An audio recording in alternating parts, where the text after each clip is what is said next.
On this episode of The Kickin' Show, announcements breaking out from part-time drivers within the Camping World Truck Series, Brennan Poole with On Point Motorsports' his 25th start with the team, as well as the NASCAR Xfinity Series. Will Rogers is returning to the Xfinity Series after 2 years away from the series. Plus a crew chief change in the NASCAR Cup Series, which could lead to $1 million change. Crew chief Jonathan Hassler is going to be coming in, taking over for the All-Star race and then going forward. Also, we're breaking everything down at Mid-Ohio and Sonoma Raceway with the dominant performance of Kyle Larson and Hendrick Motorsports. They're totally not firing on all 8 cylinders. They are firing on all 32 cylinders because there's not a single car in that Hendrick stable that is missing the beat right now. And let's not forget our editor-in-chief, Jerry Jordan, traveling the Sooner 600 weekend with Kicking the Tires driver, Ryder Wells. You know, back home, when you try to make, or they would make a mistake and you can do it, but up here they don't make mistakes. It's another packed show with lots of great news and our All-Star predictions. Don't go anywhere, it's The Kickin' Show. Good evening, everybody. Welcome to the Kickin' Show episode, we're in the 30s now, something like that. Anyway, welcome to the Kickin' Show. My name is Justin Schuler. Jerry Jordan's not here because he's out with our student driver, our sponsor driver who's kicking some butt out there, Ryder Wells. He's going to be tuning in a little bit later to give us some updates as Ryder Wells got a full packed weekend. If you haven't read the press release on the Sooner 600 weekend, be sure to check out kickingthetires.net and you can see that schedule. It's a 4-day race schedule, pretty grueling, but really exciting to see how Ryder is going to be doing throughout the races that weekend. But joined with us here over Zoom, we got Seth Egger, our iRacing specialist. Seth, how you doing out there? Doing well. Good. And Zach Tanzaretti, who enjoyed a very eventful Indy 500, and I'm pretty sure you're already missing it, just like everyone else is. Yeah, I've seen, this was my 5th year covering that race, and I see it probably takes like a full week to get back down to like regular life. You're on such a high the entire time you're there. So I think we're about, a week and a half away, or a week and a half out. I'm pretty much back to normal now, but it took a little bit. Yeah, I don't really have quite that big of anticipation when it comes to Sonoma, but I'll tell you what, considering what's happened the past couple of years, I feel like I just went to an Indy 500 because it's so nice to have a race back home. But before we get into the Sonoma weekend and kind of recapping all of that, and instead of doing the Kyle Larson 350, the Toyota Save Mart 350, we can look into some announcement first. Seth, I think me and you have some pretty big news coming up here in the Xfinity Series. So why don't you share yours first? Yeah, Will Rogers is returning to the Xfinity Series after 2 years away from the series. He ran 4 races for Brandon Built Motorsports back in 2019, most recently at Homestead at the season finale that year. Quick aside from that, Brandon Brown put up a genius video for sponsor marketing. If you haven't checked that out, please go and do it. Check out his Twitter.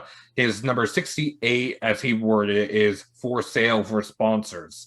But back to the announcement, Will Rogers is returning to the Xfinity Series with sponsorship from Good RX, and he will be driving in multiple races for Sam Hunt Racing, the number 26 Toyota Supra, starting at Nashville Superspeedway on June 19th.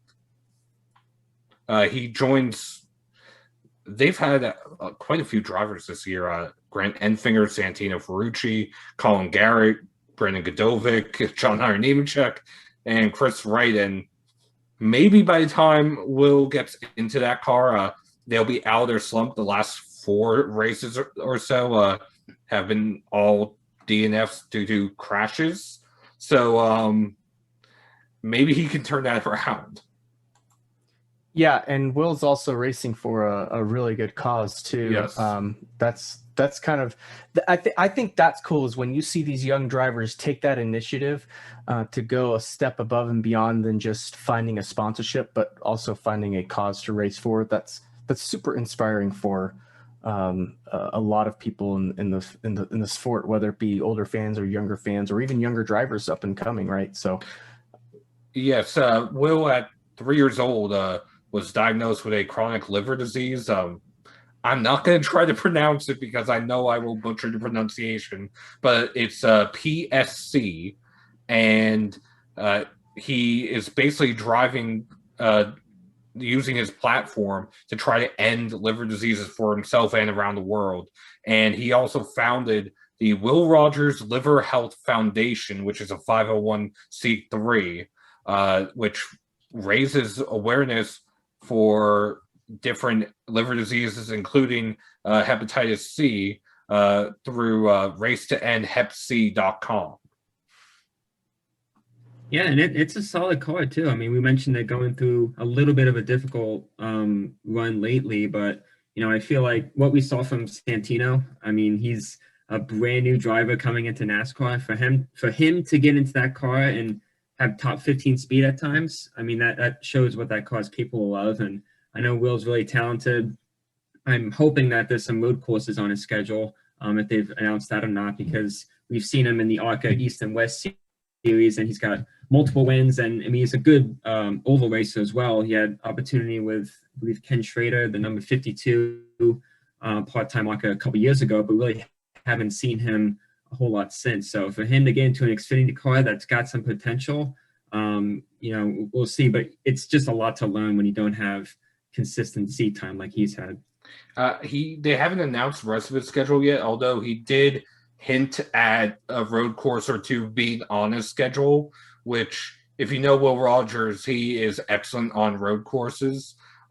Those of us in the Monday Night League know how good he is on road courses. He had a chance to win this past weekend until off-access paints Greg Stumpf drove across the track and took out all 4 leaders. But that's another story for another time. Yeah, and even in real life too, right? You Yes. remember when he was still running up front in ARCA back at Sonoma and other tracks like that. Or And then even, sorry. I was gonna say, and then Kevin Harvick stepped in, and now not only is he running up front, but he's like pulling away and racing in a whole nother zip code. So yeah, he's not only extremely talented when it comes to turning right, but he's also got some coaching from one of the best too. Yeah, he has like 5 straight wins in what was then the NASCAR Canyon Pro Series, now ARCA Menards East and West. And last year in the ARCA Menards National Championship, when they raced at the Daytona Road Course, he started 19th and he climbed all the way up to, I think it was second, before he had a flat tire, and he ended up finishing 4th or 5th, if I remember correctly. But that was his only start all year in the National Series. So no, with little to no practice, and then they raced in the rain, which they didn't practice in the rain, at night. Yeah, that takes talent. Yeah, well, and talking about another guy who's got extreme talent that's got a part-time schedule is Brennan Poole. Another big announcement is that he's going to be starting his 25th start with On Point Motorsports, his 25th start with the team in the Camping World Truck Series race this weekend out at Texas Motor Speedway. He's no stranger to the team. Like I said, it's his 25th start, but he's also run really well at Texas. Back in 2019, he finished 7th. And just with a part-time schedule, he put together finish results that look like he was going to run for the championship. Not a win, but I mean, you're talking about constant top 5s and top 10 finishes. And I think only one of those was either a DNF or just not a lead lap finish a little further back. But he's definitely going to be a pretty serious factor for another solid finish this weekend. So Brendan Poole going to be racing with On Point Motorsports in the Camping World Truck Series. And speaking of talent, like you said, I remember at Charlotte, he was dueling Kyle Busch for the win in an On Point Motorsports truck. And Brennan's truck, I want to say it was before the final restart, actually had the right rear shock fail. So he was basically running on 3 shocks with the truck bouncing up and down, unpredictable balance, and somehow almost held off Kyle Busch for the win. I think it was 1 or 2 laps to go when he got past. Yeah, so he's got Yeah, exactly. So it's cool to see some of these part-time drivers still getting this opportunity. You know, it makes you wish that they had some full-time chance at it, but still really cool to see some of these guys. Kind of reminds me of like the old school road ringers back in the day when they would just come in at part-time schedules or whatnot, and then just completely put on a show. And it's this name that's not normally in the mix during the oval races. So, but it's pretty cool. It'll be neat to see that. But yeah, that's kind of the big news from Camping World Truck Series. You shared the big news with Will Rogers in the Xfinity Series. But Zach, top it off. We've got some big news also in the Cup Series out with the Wood Brothers. What's going on over there? Yeah, well, one of the premier positions of every race team is the crew chief, and there's a big crew chief change for one of the bigger teams. They haven't been performing as well, so they're going to be changing the crew chief. Jonathan Hassler is going to be coming in, taking over for the All-Star race, and then going forward. Of course, Greg Irwin, who's tremendously, I mean, he's been in the sport for decades, and he's had a lot of success, just not recently.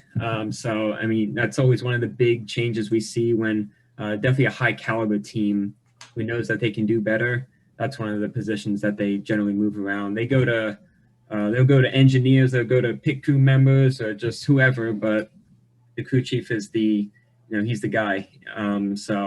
For Greg, it's just been tough with him. You know, he was put into Wood Brothers Racing, and they just had an up and down. You know, last 6 or 7 years. You know, from Ryan Blaney, who I felt did really well. Greg wasn't with Ryan at the time, but I feel like Wood was finally starting to get back to those competitive days that we saw way back when. And Blaney ended up going to Penske, and when Paul Menard came over, Greg Owen was put on the box, and just an occasional top 5, handful of top 10s, but just nothing really past that. And De Benedetto, it's been pretty much the same results. You know, he nearly wins a plate race, you know, once a year or so, but I mean, when it comes to making the playoffs, he's kind of right there, and I know they want a lot more than that, especially seeing how Penske's been running for the last few years. They're definitely well behind. So it's going to be an interesting move. Hassler doesn't have a lot of crew chief experience, but it's just all about finding that right connection with the driver in the car. I know Matt's been having a really tough year. I always try kind of looking past the first season with a driver in a car, because I just know how long it can take for some guys. Some guys jump in and they just get right to the top, and it's perfect. But other guys, for most drivers, I would say it's just not that way. And unfortunately, the second year going in, Matt just hasn't really clicked, and he's not doing any better than he did last year, if not maybe a little bit worse. So that's when I'm like, okay, we have to see a change here. And this is a well-planned change. I'm sure it didn't happen over the last couple of days. They were probably sitting back and just seeing how this season was going to progress. Coming up on the halfway point, the summer stretch coming up, I think it's a perfect time to change things up and see how they last the rest of the season going into the playoffs if they make them. Yeah, and I think you were mentioning it too. Like he's been with the team for like a decade or so, long time, and that's how brutal this sport gets, especially at the top level. Like you can be with a team for a decade or even longer, extremely loyal, and you start missing it, whether it be you're just missing the mark, or it could be just the matter of fact that there's no practice and you can't really figure things out, and you can just be spat out super quick. So definitely wish the best for Greg Irwin. I talked with someone who works within Penske, and they said that there's no official word on if he's going to be completely let go or if he's going to another position under the tent kind of thing. So we'll just have to wait and see. But yeah, you were saying too, like Matt Benedetto's performance slacking off and everything. Like we know he's capable of that win. Like he's had a couple runner-up finishes, and I think this year they had some tracks circled on their schedule, and for some reason that it just hasn't showed up. And then looking back at last year, you would have never thought like Las Vegas Motor Speedway would have been circled on their calendar. It probably wasn't, right? and sure enough, both races he's runner-up. So. We definitely know he's capable of doing that. So I think they just need to find that groove again. And maybe this could be the change or something else, but hoping that gets that turned around for them, because I know there's a lot of people out there, not just Matt Benedetto fans, but just NASCAR fans in general, who would love to see Matty D win and see Wood Brothers get that number 100. So Hendrick getting number 800 and Wood Brothers getting number 100 in the same year, that would be kind of a cool story. So perfect. Well, that's definitely some big news with all three NASCAR series. There might be even some bigger news with ARCA coming up, but definitely waiting on an official announcement with that. But Seth, you have some big news when it comes to the digital form of NASCAR racing. So tell us what's going on over there. So last year, Parker Kligerman and Landon Castle formed E-Racer, which is essentially a promoter on iRacing. They promoted last year the Firecracker 200 and the Firecracker 400 using the 1987 NASCAR Chevrolet Monte Carlo and the Ford Thunderbird in races at the old Daytona, the bumpy Daytona on iRacing. Well, this year it's coming back for the second annual Firecracker 400, and the Firecracker 200 is for those who make it to the top 88 but fail to qualify for the feature race. $12,500 purse for the Firecracker 400, sponsored by Blue Emu, and there are a lot of drivers already signing up. I've seen Dale Jr. in a practice race. I've seen Landon Huffman sign up. I've seen several of the Coca-Cola Series drivers signing up. Dylan Duvall from Stewart-Haas. You have Ray Alfala from Joe Gibbs Racing. You have some former Coke Series drivers, including our friend Brandon Cattell, who we've sponsored several times before, although he is the defending winner of the race, and I have a feeling there might be a bidding war to sponsor him this time around, from what it sounds like. So congratulations to him, and hope for the best for him. But hopefully I can get my Kicking the Tires car into the field. Are you going to do a bump and run like Ryder Wells on some people? If I have to. That would be the difference between not making the field and earning no money, and making at least a minimum of $100. We still need to get Zach into this iRacing stuff, right, Zach? Well, my question for Seth, like, is it easy to do a bump and run on iRacing? Is it easy to give someone a light tap and kind of upset the rear end? Or is it tough to kind of gauge? Well, it is. If you remember, Timmy Hill did that to win the Pro Invitational at Texas, moving William Byron out of the way. But the thing is, we're running on a super speedway at Daytona. This you have the qualifying preliminary heats next week. Then you have 2 rounds of qualifying the following week, followed by the Firecracker 200 and the Firecracker 400. So it should be interesting. I'm not on a team, so as far as qualifying is concerned, I'm on my own for making a setup. We'll see how that goes. But have to make it to that point first.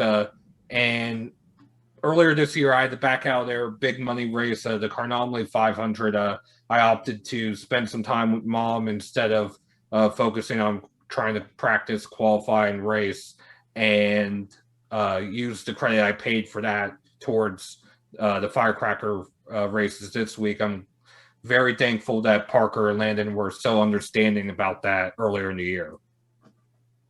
Yeah, definitely. So, well, best of luck. Let's put on a kicking show with that race, right? Oh, yeah. By Parker, funny enough.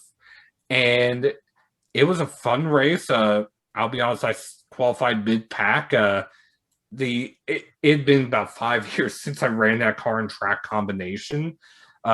Stephen Wilson was battling with Brad Perez, who just joined the league. Let's see. And they were also battling with Will Rogers, who we spoke about earlier, and Nick Sanchez and Josh Blicky. And it was a good battle for the top 5. I stayed out of the way when they came and lapped me just before the halfway break. And cresting the hill to go downhill into the final corner, Greg Stumpf, who is off-axis paint, crashed and then tried to rejoin the track. And when he rejoined the track, he clobbered Will Rogers, sent Stephen Wilson into the grass. Brad Perez had nowhere to go. Nick Sanchez had nowhere to go. I make it through the smoke, and Josh Blicky behind me makes it through the smoke. And that's about it. So I got back on the lead lap from that, and then the caution wave for the halfway break, and that's what kept me on the lead lap for the rest of the race. But Stephen Wilson, after that point, he was undamaged and basically walked away from it because everybody else restarted to the lower half of the top 10 that he was battling with. And he didn't have as much competition and just cruised to a victory. Out of the 40 cars on track, I finished 20th after qualifying 21st. So could have been better, could have been worse. But again, I've been away from that car and track combo for so long that I just wasn't used to it. Then we had the FTF League, our friends Justin Malillo over at Ford of Fans Racing. They had Madness at Monza, not to be confused with the infamous Monza Madness from last year. Sorry, Kyle Larson, for bringing that up. But No. Yeah. Anyway, But, moving forward, but I yeah. will say that was a fun race. That one with the big long oval, that was nuts. Yes, and for the Z's Custom Diecast 200, the official name of the Madness at Monza, Rudy Valentin won the race. And our friend Justin Malillo, not only did he earn a top 10, he earned a top 5, finishing third by 0.08 of a second. It was a 3-way photo finish for the win in those Xfinity cars that they drove there. So congrats to Valentin for the win, and nice to see our friend Justin get a top 5. And the eNASCAR Coca-Cola iRacing Series, they're currently off. It's a 3-week break. They returned the week of Pocono. The Pro Invitational is off as well right now. Fox just finished their half of the season. NBC has yet to announce the schedule for their half of the season, so stay tuned for that. And Wait, NBC hasn't announced their schedule yet? They have not. Oh, geez, that's yikes. Not to assume, but if I had to guess, Nashville would probably be one of them since it's a brand new track, because the trend has been they run at new tracks and significant races. So that would be Nashville, Road America, the Indy GP, and then that leaves another 2 races up in the air for what they decide to do. At least that's my guess. I don't have any actual knowledge of the schedule as of right now, and iRacing has actually hidden that from us, so we can't find that out either.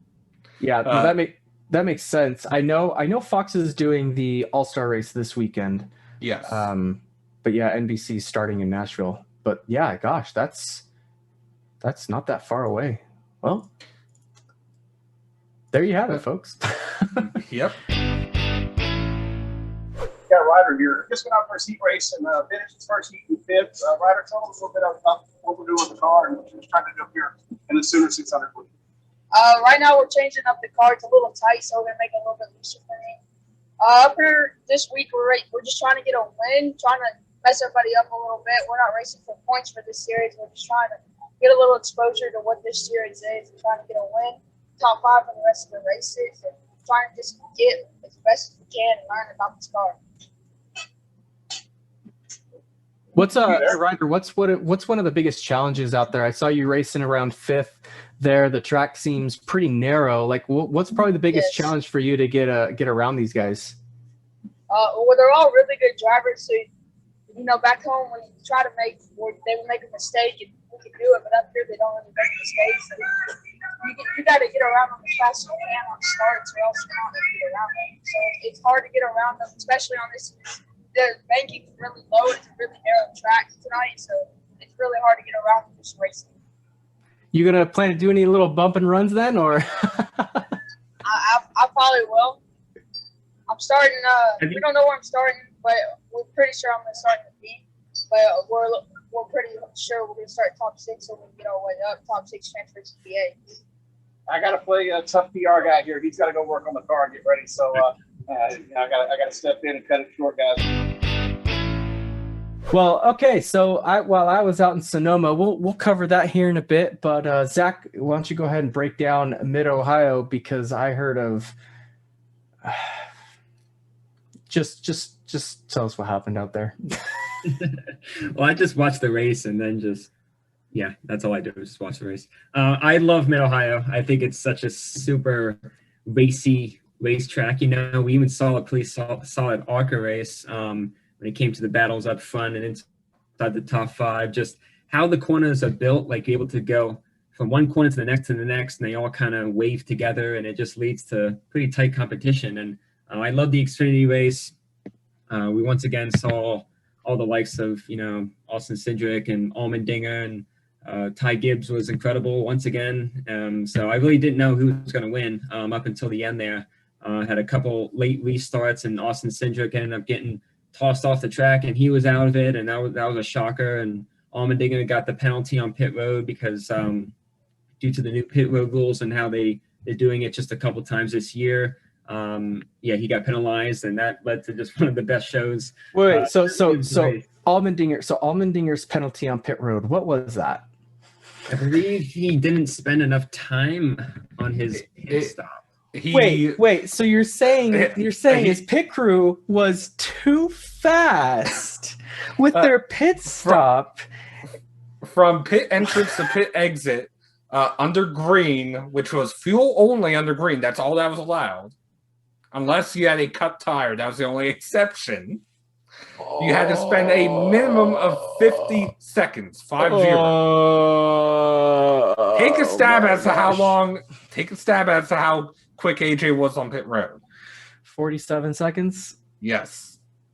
Yeah. And this is only the second time they've had these rules. They had these rules at, of all places last year, Road America. Why? Because they are not sending the actual pit crews out to the standalone Xfinity and truck races right now. This is meant to save on costs. So instead of it being the Cup Series pit crews being flown back and forth across the country, it is some of these shop mechanics. It is some of the tire specialists. It is even some of the crew chiefs had roles going over the wall to change tires, fuel the car, etc.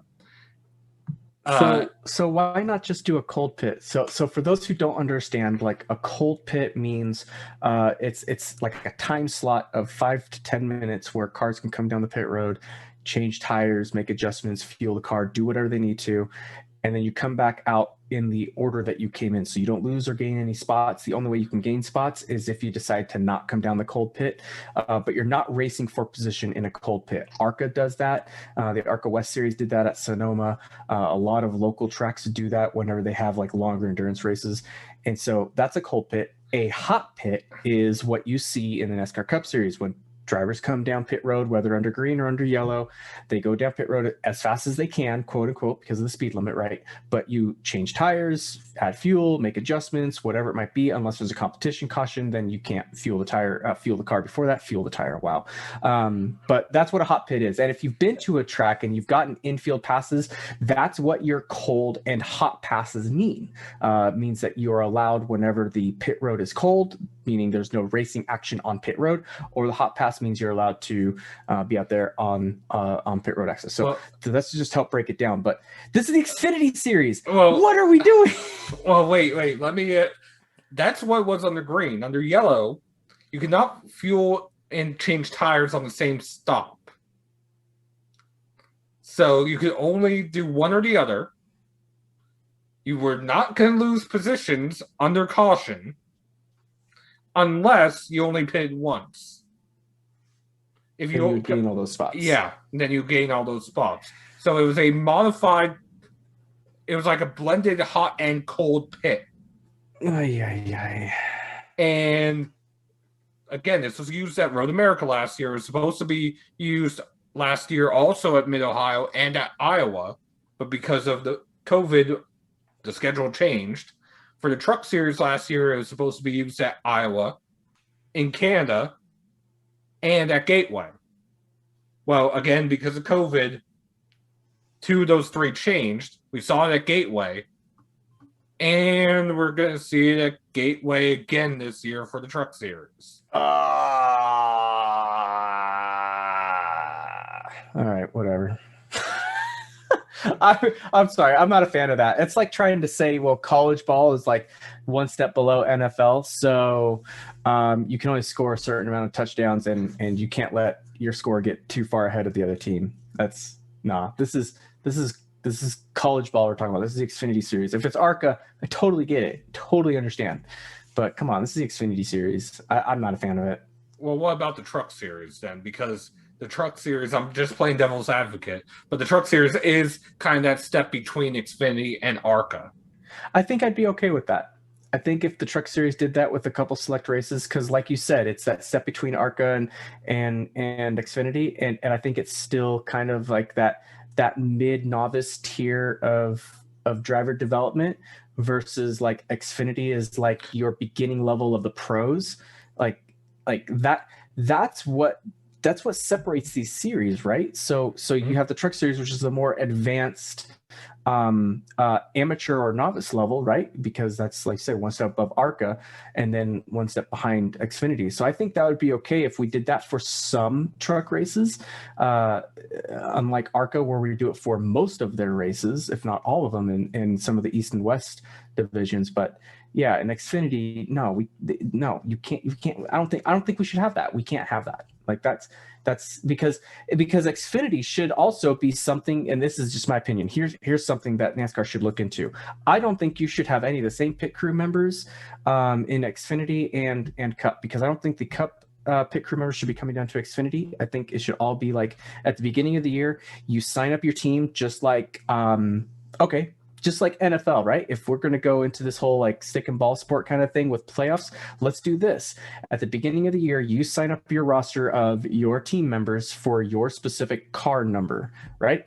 Now you have all those people playing for your team, and then people can trade off crew members. You can trade right front tire carriers for a jackman and stuff like that. And now you're starting to branch out into individual stuff like that to go from Xfinity and Cup, kind of like college and NFL, or maybe AFL, Arena Football League.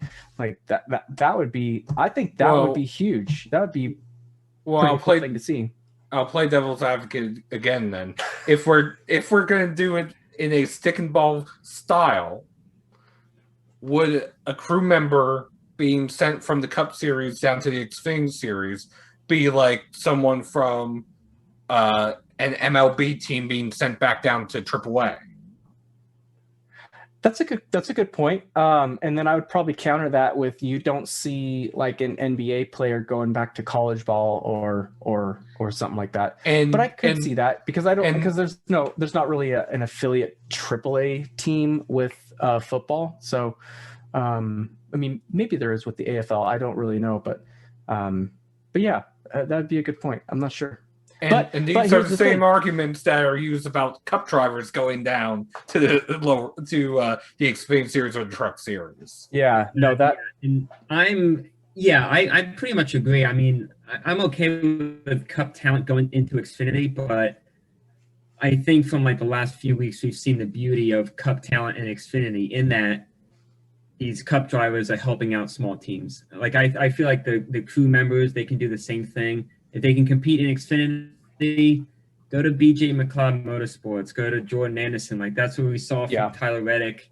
Dylan was in Ronnie Bassett car. Cole Custer was with Ware Harvick was at BJ McLeod. Chase Briscoe nearly won with BJ McLeod a couple weeks ago. Like that, I love to see because it helps the Cup driver get the experience on the track, the time for the sponsors, and then it helps the small team because they used to running 30th, and with Harvick they got a top 5. Briscoe nearly won, and then Reddick, Austin Dillon, like they were all running with small teams, And I think that's where it gets a little sour seeing Kyle Busch go down there and win every race. He's with his Cup team. He's got the best pit crew. He's got the same team owner. I mean, it's one of the best Cup guys and one of the best equipment in the smaller series. So I don't think we're ever going to see Kyle Busch be with a small team. Maybe someday, but I especially from Coda, I think we saw the beauty and also the ugly side of Cup drivers in Xfinity. Well, yeah, I think I'd be okay with one-offs, like what you were saying with Harvick and Briscoe and BJ McLeod and all that stuff. I think those one-offs are fine. I think that would be great to see stuff like that. And I think what you were saying too, Seth, with the pit crew members, one-offs where a Cup pit crew member, like maybe one or two coming down to help out with a team like that, I think that would be okay. Obviously, as it starts to grow and expand, we take it from there. But that's something that I'd like to see, because I'd like to see some of these pit crew members get a bit more publicity, maybe is the right word. I don't know, but I'd like to go, hey, instead of the Jackman of Ryan Blaney's car, for example, I'd like to see like a name assigned to that. You don't say like, oh, hey, the quarterback threw it to his wide receiver. You never hear that. You literally hear names assigned to all these. I remember when ESPN broadcast NASCAR, ESPN ABC, has to be almost 8 years ago now.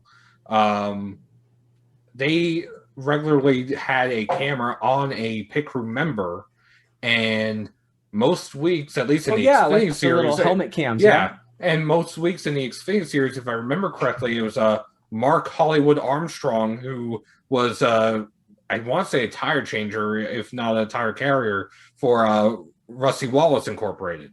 So they used to do that, and then TV kind of drifted away from doing that. Oh man, like imagine if we did that, especially now with like going from 5 lug nuts to 1 lug nut. Imagine us doing that just one more time before we go to 1 lug nut. Yeah. Hey, NBC. Ding, ding, ding, ding, ding, ding, ding, ding, ding, ding, ding. Oh man, I hope they do that. I hope they do that. Come on, let's see that. All right. Well, enough there, but that's just my opinion. I don't want to take up 30 minutes doing that. But Zach, we'll go back to you out at Mid-Ohio. But AJ Allmendinger got that penalty, and boy, did he make a charge through the field. Yeah, and it was a really big race for him as well. I mean, we've seen him really start to strive really well on the ovals. He won Atlanta last year, Vegas this year.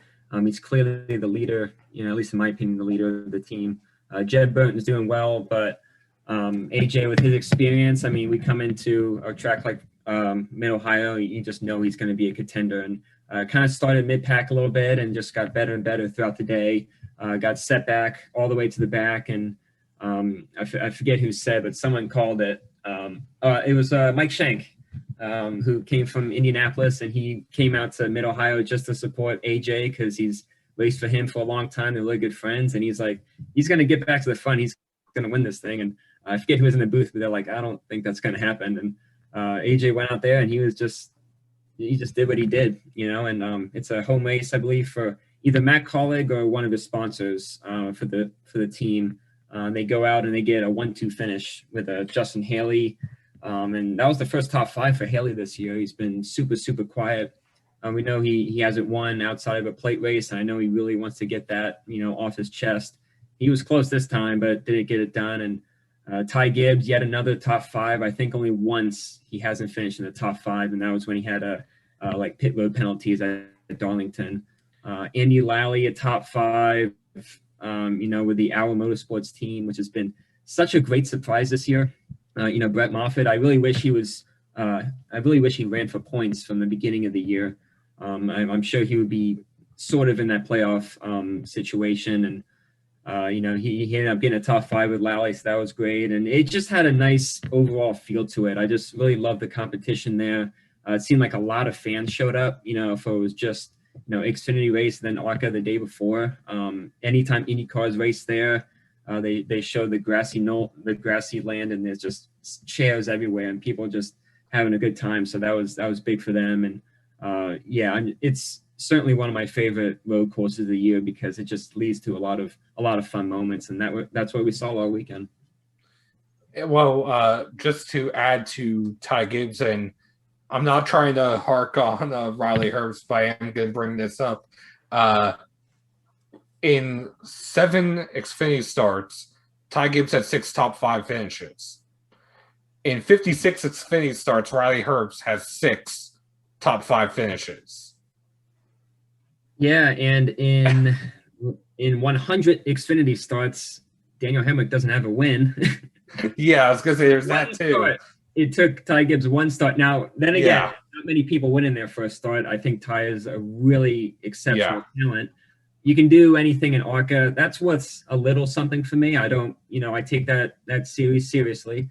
But once you get to Xfinity and you're running, I don't care what equipment you're in. If you're beating guys who have been doing this for decades and some fantastic talent and race teams out there, for him to win twice and to contend for all the other wins that he didn't get, I think he puts everyone to shame. So we're going to see how he does. I think when he gets into a full-time ride in Xfinity, whenever that is, next year, 2 years from now, we always see like a shift. Like I remember Noah Gragson was part-time with Gibbs, and he nearly won Richmond, and he had great runs. He gets into full-time with Junior Motorsports, pretty competitive team, and he's kind of quiet. He's a lot more. It took him a while to win. So whether we'll see that with him, I'm not sure. I don't think he's going to go anywhere else besides the Gibbs team for obvious reasons. But yeah, he's learning every week. He's leading an incredible amount of laps. He's going to win the ARCA championship unless Corey Heim can keep him busy. But yeah, he's just getting it done every week.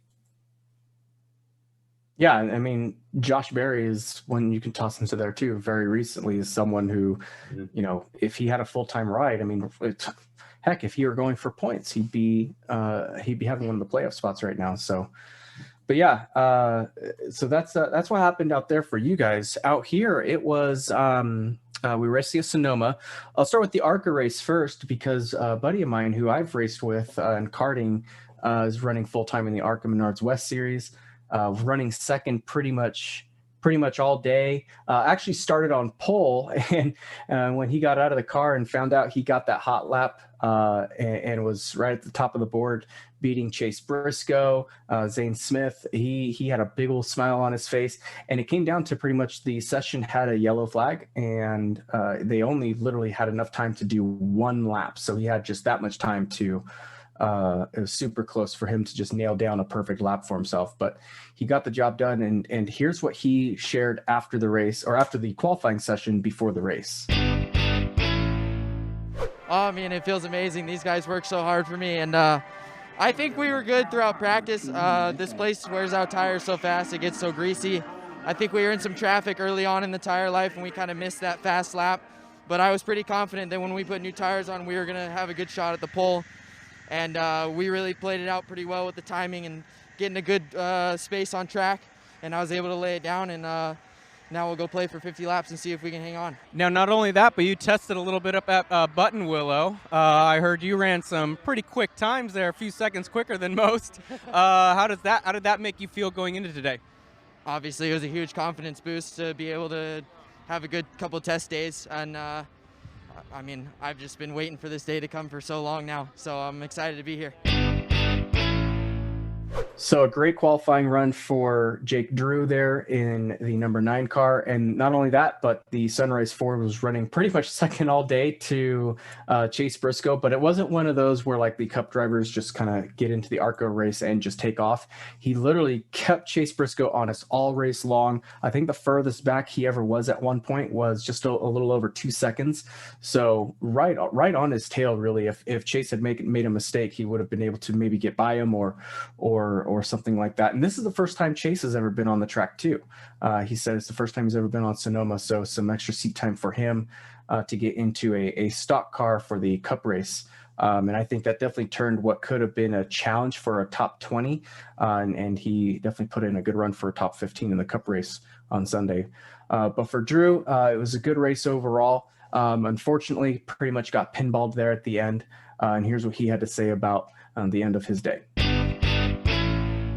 We fought hard all race. We tried to learn as much as we could. I don't think we were quite there, but I think we had a really good shot there at second, and those late race restarts, everybody was super aggressive, and sadly we got caught out by some guys just fighting for stuff that wasn't really theirs, I guess. But that's how it goes. Some days you win, some days you lose. We'll get it fixed up and we'll come back, and all this stuff is still super new to me, so we'll keep learning and we'll keep progressing, and I think we're going to be a big contender everywhere we go here pretty soon. Now, for someone who's new, I mean, you're keeping someone, Chase Briscoe, honest all first half of that race. What you got a big smile on your face hearing that. Yeah, I mean, I still got a smile on my face. I was having tons of fun out there. Obviously, a huge opportunity to do this from Bob Brancotti and Maureen, his wife. I can't thank all those guys enough. Everybody at Sunrise Ford, all the guys in the shop, Mike Fisk, Dennis, Chris, myself, Bill Sedgwick, my crew chief, Jeff. He worked so hard to get this thing right. Oh, I'd like to finish a race where we're supposed to. We're 2 for 2 on getting a little caught out on either an issue or pretty much getting wiped out. So let's just try and get a clean finish where we need to be, where we're supposed to be, and start trying to clean up some points. So a great race altogether. I mean, it was definitely eventful there towards the end with all those yellow flags. A lot of fun to watch Chase Briscoe getting the win ultimately there in the end. But other than that, yeah, Sunday was great. We had the NASCAR Kyle Larson Cup. I mean, the NASCAR Cup Series out there with the Kyle Larson 350. I mean, the Toyota Save Mart 350 at Kyle Larson Raceway. I mean, sorry. Can you tell who dominated the day? Yeah, but yeah, it was his race. So it's the first time someone has swept both stages at Sonoma and gone on to win the race. And the reason that's so big is because if you are leading, the better strategy is typically to come in and pit just before 2 laps to go in the stage and give up those stage points. And that way, when everyone pits after the stage caution, you end up being right at the front. You don't lose any track position. But for some reason, Cliff Daniels just let Kyle Larson stay out there and sweep all the stages and go on to win. Yeah, because the first stage, they actually didn't realize when pit road was closing, and he was already past pit road when they called him in. Oh, that's right. That's right. The first one was actually a mistake, which I don't know. Chase Elliott's team did the same thing. Yeah, which I don't know. I mean, that actually probably worked out better in their favor because of the competition caution at lap 10, I think it was. So it may have actually worked out for them with that first one. But yeah, an interesting set of strategies there. But when it came down to it, and that last on those last couple laps there, especially with was that technically a green-white checkered at the end? I think it was. Yes, it was overtime. Yeah. So I know it was like right on the money or a lap later longer. But I mean, when it came down to it, no matter whose strategy did what, because I mean, all three of them did different strategies technically. But when it came down to it, you had the best 3 road course racers right there in the top 3. You had Kyle Larson, Chase Elliott, Martin Truex Jr. And it just goes to show these are the best 3 right now when it comes to road course races. But yeah, Larson I mean, I don't know how you can argue it right now. I think he's the favorite for the championship right now. There's just no stopping this guy. Yeah, and you can't stop the team either. It was the 4th straight 1-2 finish for them. That's 1-2-3-4 at Dover and a 1-2-4-5 at the 600, I think. And that breaks a record from 1956 that Carl Kike for racing had, which was 3 1-2 finishes in a row. And Hendrick is literally the only team that had 3 1-2 finishes in a row in the modern era. Crazy. And guess who got a random draw to win the pole for the All-Star race? Yeah, right. So let's just give him a little bit more. I know, come on, I know it was a random draw, but I'm like, really? Do we have to put him on pole? I want to be excited for the All-Star race. It's such a hit or miss event, no matter what track it's on. But I mean, I enjoy Texas. It's one of my favorite ovals, actually. I like that it's a single groove. It leads to more urgency on restarts and more aggression to try to get that pass because you can't just go any way you want. But Larson up front. Thankfully the format is messy. It's gonna be wild. So maybe that'll shake it up. But what Hendrick is doing right now is just absolutely surreal. It's unbelievable. And Kyle didn't really have it that easy, I felt, on Sunday. I mean, I really enjoyed the race. Sonoma's definitely not one of my favorite tracks, but just gauging from how the competition was. And I mean, Larson had to, he would restart 15th or so, and he would have to do that a couple of times, get back to the front over time. He had a teammate there to take it a little easy on him with Chase. I would have liked to have seen. I don't think Chase took it easy on him. Well, he didn't hit him. He didn't give him a bump. That's true. I feel like if Joey or Kyle, who was like third, fourth, fifth, if they restarted second, they would have maybe done it a little more. But it was another well-deserved win for Kyle. I mean, we're used to seeing him lose races that he should have won. And now he's getting to a point where he's actually capping them off. And that's really dangerous for the rest of the competition. Yeah, and nothing against Chip Ganassi, but I just don't think Chip Ganassi has that, or had, I should say. I don't think they had those long run cars back when Larson was racing for him. I mean, obviously now if you can tell things are starting to turn over there, right? Because now it's almost like the opposite is happening. They're not getting good whenever we do have qualifying. They don't get good qualifying runs, but they're getting good long run speed. I mean, look at what happened this past weekend with both cars getting a top 10 there with Kurt Busch and Ross Chastain. Here's something I sent to Seth. Total wins in the number 5 car. You have Terry Labonte with 12, and he has a championship in the 5 car. Then you have Jeff Bodine with 7, Casey Kane with 6, Mark Martin with 5, Kyle Busch and Ricky Rudd with 4, and Kyle Larson with 3. It almost makes you wonder if Larson could beat Terry Labonte with the total number of wins with that 5 car by the end of this year alone. That's just how hot they are. And someone said, who was it? Was it Brock Beard from Last Car, or someone said in the press in the media center that Hendrick's just firing on all 8 cylinders. And I was just like, no, they're not. No, they're not. They're totally not firing on all 8 cylinders. They are firing on all 32 cylinders, because there's not a single car in that Hendrick stable that is missing the beat right now. And not only that, but just to go back to Ganassi real quick, did anybody else catch Ross Chastain after getting caught up in that wreck in turn 11, cut through the inside turn 11 and gain positions under caution, not have to give him back? I was totally shocked, Seth, because not only did he cause the accident and he was in it, but then he cuts the course to regain positions that he lost. Not only regain positions, he gained positions. He was running he was running 9th at the time, and on the restart he was 4th, and nobody ahead of him pitted. Yeah. Nobody that would have been ahead of him pitted.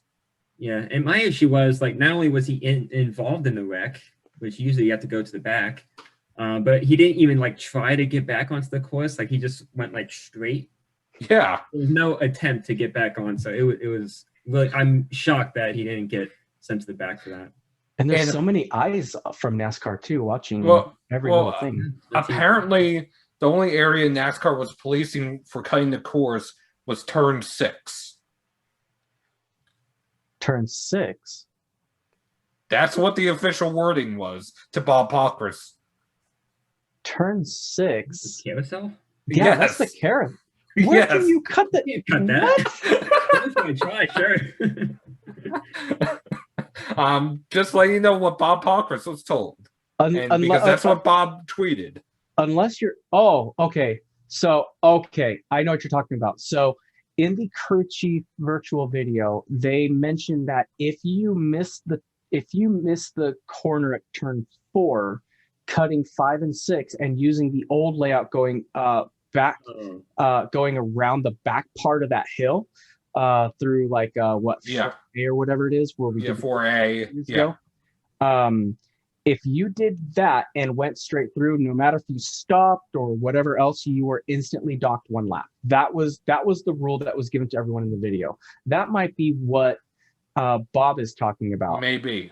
But yeah, I'm really surprised no one looked. If that's true, I'm really surprised no one was keeping an eye on turn 11, obviously, and then You have the straight runoff of the S's from, what is it, 10 and 10A, where the Indy cars kind of take that little straight runoff.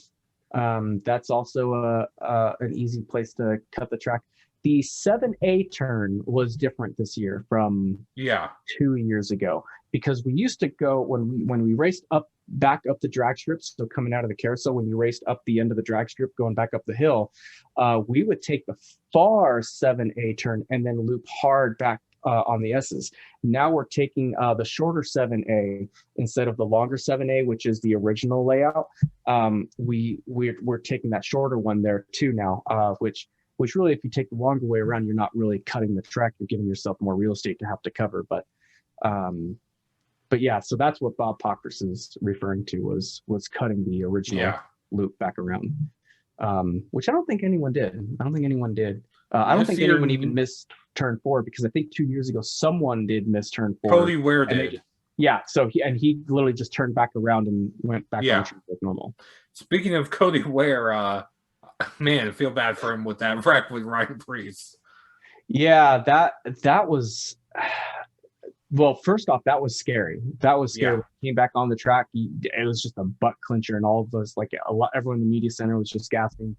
But thankfully Ryan Preece was able to walk away just fine, and Cody Ware able to walk away just fine as well. So that's good news there. But yeah, I don't know what happened there, but I don't know how that spotter didn't see that there were a few more cars coming down, or if he did say, I didn't hear any radio transcripts, so I don't know. But yeah, that was scary for sure. But the other two I felt bad for were Corey LaJoie, because I thought he was going to just drop back when he was starting up there at the front in one of those late cautions, but he was holding his ground. He was staying there in the top 10, and I was just like, holy crap, heck yeah, go Corey, that's so cool. And then Anthony Alfredo as well, we've raced with him on iRacing with some of the leagues. He also took advantage of some of that pit strategy. That was so cool to see him up front. And then it was just unfortunate they just kind of got pinballed around.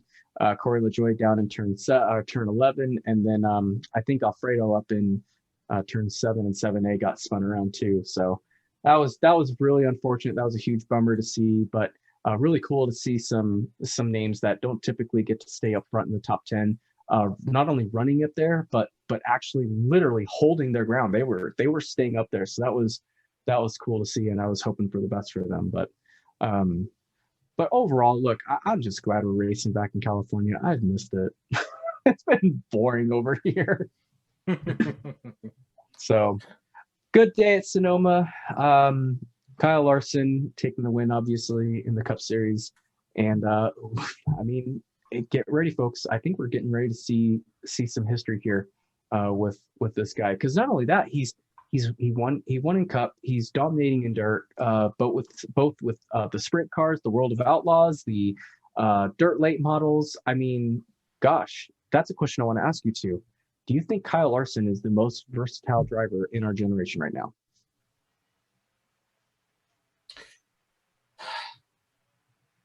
That's a tough question. I know I was talking to somebody at Charlotte during the Coke 600 about something exactly like this, and I want to say almost every generation we get two drivers that are very, very versatile, that can run just about everything. A while ago it was Tony Stewart, Robbie Gordon. Before that it was AJ Foyt, and insert name here to a certain point, whether it was Al Unser, whether it was a lot of different, not only IndyCar but NASCAR drivers that would bounce back and forth. But honestly, I'd say there's probably two drivers right now that are extremely versatile, maybe the most versatile there is. Kyle Larson is definitely one of them, and I'd actually say Sheldon Creed is probably the other, with his background. Yeah, it is. I mean, there's nothing more I love than versatile race car drivers, especially when it comes to NASCAR and then going into IndyCar. Jimmy Johnson definitely comes to mind. I know he's not in the NASCAR game anymore, but he's doing most of the IndyCar season on streets and road courses. Just to see that change at such an advanced age, after decades in NASCAR. I mean, he did everything you can possibly do, basically, but he's ready for that challenge. And like, to me, that's what I try to look for in a versatile driver, not just to get around and try stuff, but to actually have that competitive fire still, especially as someone who is so successful as him. And we saw him do, sports car stuff, and, Fernando Alonso comes to mind. He hasn't done NASCAR yet, but he's done pretty much everything else. And he's won Le Mans multiple times, Daytona, Formula One championship, Monaco. And I wouldn't be surprised if we see him, he's won the Indy 500 twice. Maybe he'll give NASCAR a try someday. Allmendinger is someone who's currently doing NASCAR, and he's been all around sports car success, and he was in IndyCar for a bit there. So it's a wide range. James Davison comes to mind, who pretty much try to tackle each discipline, and not just try it just to try it, but to come in with that learner's hat on, to be a student and to respect the sport and do the best they can. So there's a lot of them, and Larson is definitely right there in the conversation for sure. He's definitely one of the more successful ones. Yeah, totally. And I'd like to see him do an Indy 500. I'd like to see him do an Indy 500 and a Coke 600, like what Tony Stewart and Kurt Busch have done in the past. That would be cool to see. I know there's a lot of fans who haven't really seen that. Like we've had so many new fans come in the sport that haven't seen someone hop into both races like that on the same day. So I hope he can make something like that work out here soon. And I'm almost curious, but I'd like to see if he could do a Formula One race. I don't know if there'd be schedule conflicts, but that would be kind of neat to see one of our drivers have that kind of versatility, if that's a word, if that's how you say that there. Versatility. Yeah. And just another aside on that, a outlet over in Europe called The Race actually put out a story as to which goes into detail and describes how close Jeff Gordon actually came to making the jump to F1 in the early 2000s, and what they would have required him to do before actually making that F1 start, had that come to fruition. Yeah, because he got hugely inspired from that when they did those couple exhibition races for 2 or 3 years out at Suzuka in Japan. But yeah, I mean, folks, get ready. If you're new to NASCAR, you're watching the next generation unfold right before your very eyes, and this is going to be the start of something big, I feel like. So just get ready for it. It's going to be exciting to watch. Talking about exciting to watch, we've got a very messy and busy all-star race weekend with the Truck Series and Xfinity Series racing out at Texas Motor Speedway, then the Cup Series having a non-points race. Everyone pretty much is going to be racing for $1 million, and Kyle Larson actually won that back in 2019, so he's looking to get a second $1 million check. But first, Seth, I think we have a tie for the fantasy points lead, and also a tie for what, 4th or 5th place? We have a tie for the points lead. Yes, we do, which is you and Jerry. Woo! And yes, there is another tie, which let's see. I think it's for 5th between Sarah and Summer, right? Yes, it is 5th between Sarah and Summer. Oh, and Rachel's up there in 4th? Yes. And then Zach got bumped down to 3rd, but only by 5 points. Dang, with the 3 of us are like running away. Yeah, Chris Buescher didn't help me too much on Sunday. I was watching him. I was waiting for him to, improve on his car throughout the day. He was like up to 10th, but I think he ended up like 16th. He just wasn't as hot as I hoped him to be. Yeah, and like I remember saying last week I was going to go for the easy picks because I needed the points, and I picked Chase Elliott and he finished 2nd in both stages and the race. So just shy of earning maximum points, which I believe is what you did, Justin. So, yep. Boom! I'll take it. if it wasn't for me picking Chase, you would be in 3rd right now, and I would be in 5th right now. Yikes. Now you guys have to pick last. You're gonna see what that's like every week. I was gonna say, hey, Well, Zach, no, how does it feel? How does it feel to not pick last? I'm still picking first this week. I'm the lowest in points of the three of us. Yeah. So for All-Star Weekend, I don't think we're gonna do any points. But since we don't have $1 million, Seth, I think we were talking before the show that if you can sweep the truck race, the Xfinity race, and your All-Star pick, if you can sweep those 3, you get a 10-point bonus. Yeah, which is almost certainly not going to happen. But if it does happen with my picks, maybe it's possible. Who knows? But my picks for the truck race is Chase Elliott. He's driving the 24 for GMS racing this weekend. In Xfinity, it's Kyle Busch in the 54. And in the Cup Series, it is Kyle Larson. And by the way, for this weekend, we're able to overlap picks just because it is the All-Star race. Yes. So, so if any of you want to copy my pick, there's your opportunity. Right. All right. Well, Jerry's not back on, so I guess next Zach. next would be Zach. For Truck Series, I'm gonna probably go with Austin Hill. I'm gonna change to him. He's really good with naps. So I'm going with Hill there. For Xfinity. Gregson. He's gonna bust out of his bad luck bubble, and I know he gave it away last time at Texas, and that freaking killed him. So redemption for Gregson. And then for the All-Star race, well, first off, I guess we're not picking open winners, but I think like Tyler Reddick, Stenhouse, and Eric Jones are gonna win their way through the Open, which is one of my favorite races throughout every series, every season. I love the Open. So I'm gonna put you on the spot then. Who gets a fan vote? DiBenedetto. Okay, I was just about to say you're gonna say DiBenedetto and Bubba Wallace ain't gonna make it. Ooh. Yeah, it's gonna be close between those two, and maybe Timmy Hill. I saw a video of him with a cowboy hat on, going for votes. So maybe he'll surprise us. I don't know. But for the All-Star race, I'll copy Seth and go with Larson. I don't think I've picked him in a long time, so it's about ready to get on that bandwagon. Going with Larson. Now, Justin, it's time for your picks. Yeah, I was gonna say you got to go with that Larson bandwagon if you want some easy points. Yeah. So for trucks, you said. I went with Chase Elliott. Zach went with Austin Hill. Chase Elliott. Okay. And we're at.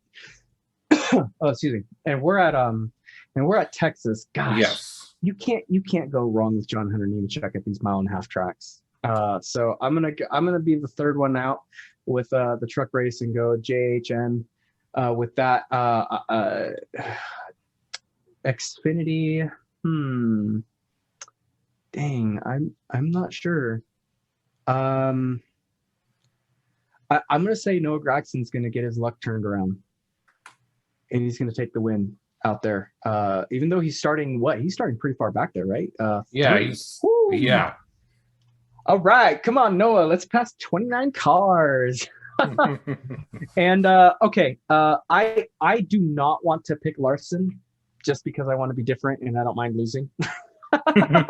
Non-point race, go for it. Yeah, right. It's a non-points race. We talked about it earlier in the show, and I think this crew chief change is going to be a $1 million crew chief change. Matt DiBenedetto is going to come out from either winning an Open or the fan vote and sneak his way up there and find a way that, because look, if there's one crew chief that knows how to not manipulate, but mess around with the rule book like that and be in a position with when the field gets inverted or whatever, this is the guy. So Matt DiBenedetto is going to give Williams Brothers a $1 million check. You do know who was the last person to do that, right? For 25 years ago. Well, no. Yes and no. He did by winning the Open.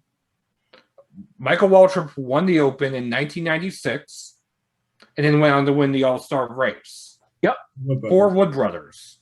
That's what I thought you asked. Wait, but that's not what I was going with it.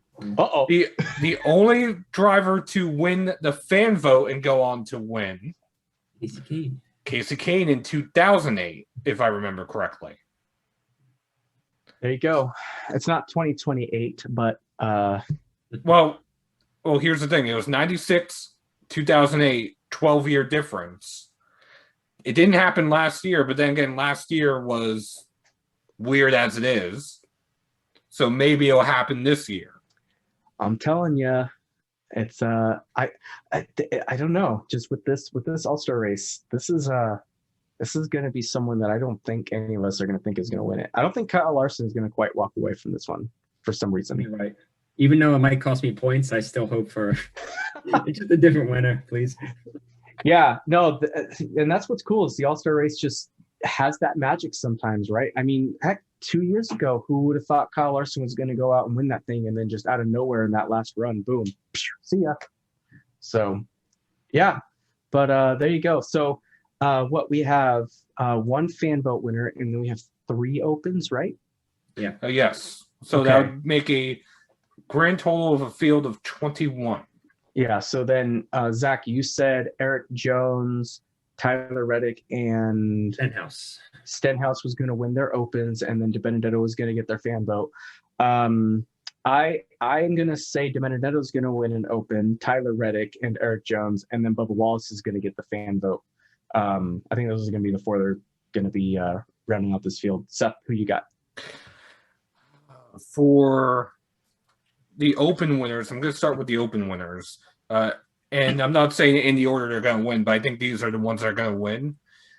I think it'll be DiBenedetto, Bubba Wallace, and Chase Briscoe. Interesting. And then that's right, Briscoe's in there. Yeah, that's and good. then for the fan vote winner, let's go with an upset and say Timmy Hill. You know, if he had a Dogecoin car, I would definitely say he would be getting the fan vote because Reddit would be blowing up right now. Yeah. Imagine him just running a Dogecoin car and be like Doge for $1. Or a Bitcoin car for that matter. That's what Josh Wise did like 7 years ago. He won with he got the fan vote. And Stephen Parsons earned quite a few fans driving the Dogecoin car twice this year in Xfinity. There you go. All right. Well, good show. I think that's pretty much a wrap there. Other than that, I don't know if there's really anything else. Just enjoy the weekend, everyone, and last race for Fox with the All-Star race. Hope it's a big one to send them out. Oh, and also not anything official, but could this be Jeff Gordon's last year in the Fox booth? That's been kind of rumored around the garage lately. So we'll have to see what happens here as Fox ends their part of the season and sees what happens. And we'll have to see what happens with Jeff Gordon to see if he does another year in the booth or goes out to Hendrick Motorsports. So other than that, that's pretty much the show. Thanks for tuning in. Be sure to subscribe to our YouTube channel if you haven't already. It's free. It doesn't cost you a penny. Or if you haven't already, follow us on all your favorite podcast platforms and all that. And we'll see you guys next week. See ya!